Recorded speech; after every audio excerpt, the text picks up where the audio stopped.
నమస్తే, welcome to 4 Sides TV. ఏపీలో కాంగ్రెస్ ప్రభుత్వం అధికారంలోకి వస్తే పేదలకు ఇందిరమ్మ అభయం పేరుతో ప్రతి నెల 5,000 రూపాయలు ఇస్తామని ఏఐసీసీ అధ్యక్షుడు మల్లికార్జున ఖర్గే తెలిపారు.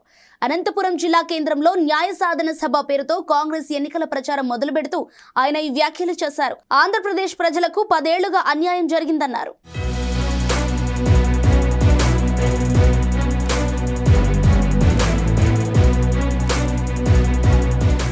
దేశం గర్వించే వైఎస్ రాజశేఖర రెడ్డి లాంటి గొప్ప నాయకుణ్ణి ఏపీ అందించిందన్నారు. అందుకే ఆయన బిడ్డ షర్మిల నాయకత్వం బలపరుద్దామన్నారు.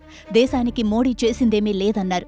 మోడీ ధనికుల కోసమే పనిచేస్తున్నారని ఖర్గే మండిపడ్డారు. మోడీ దేశ ప్రజలను మోసం చేస్తుంటే ఏపీలో బీజేపీ అంటే బాబు, జగన్, పవన్, జీ హుజూర్ అంటున్నారని ఎద్దేవా చేశారు. మోడీ అధికారంలోకి వస్తే విదేశాల్లోని బ్లాక్ మనీ తెచ్చి ఒక్కొక్కరికి బ్యాంకులో 15 లక్షల రూపాయలు వేస్తానన్నారని, మోడీ వచ్చి 10 ఏళ్లైనప్పటికీ ఆయన ఒక్క రూపాయి కూడా వేయకుండా దేశంలోని పేద ప్రజలను దారుణంగా మోసం చేశారన్నారు. రాష్ట్రం అభివృద్ధి చెందాలంటే కాంగ్రెస్ ప్రభుత్వం రావాలని ఖర్గే అన్నారు.